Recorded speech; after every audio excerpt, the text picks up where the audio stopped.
নতুন একটি ভিডিওতে আপনাদের সবাইকে স্বাগতম।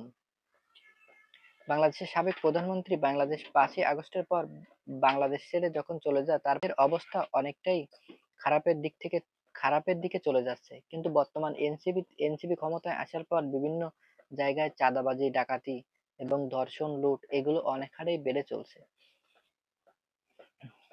এদিকে আমরা এদিকে একটা খবরে জানতে পারছি যে শেখ হাসিনা হয়তোবা আর ক্ষমতায় আসবেন না।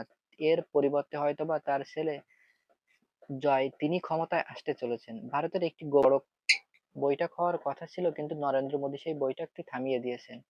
এরপর থেকে বিভিন্ন গণমাধ্যম থেকে জানা যাচ্ছে, জানতে পারছি হয়তোবা খুব শীঘ্রই জয়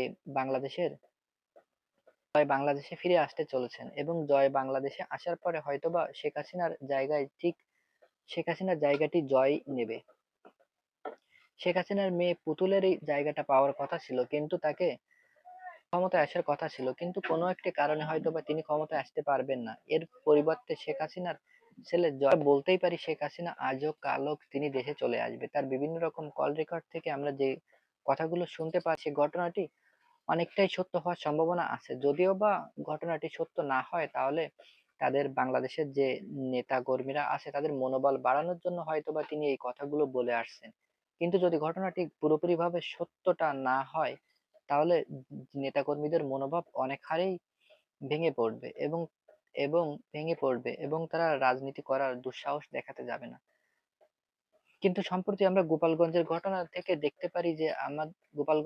থেকে আমরা দেখতে পারি যে শেখ হাসিনা আইজ হোক কাল হোক তিনি অবশ্যই দেশে আসবেন এবং বাংলাদেশের ক্ষমতা তার হাতে হাতে যেতে পারে এবং ডক্টর মোহাম্মদ ইউনূসের যে হাল হতে পারে সেটি কল্পনারও বাইরে।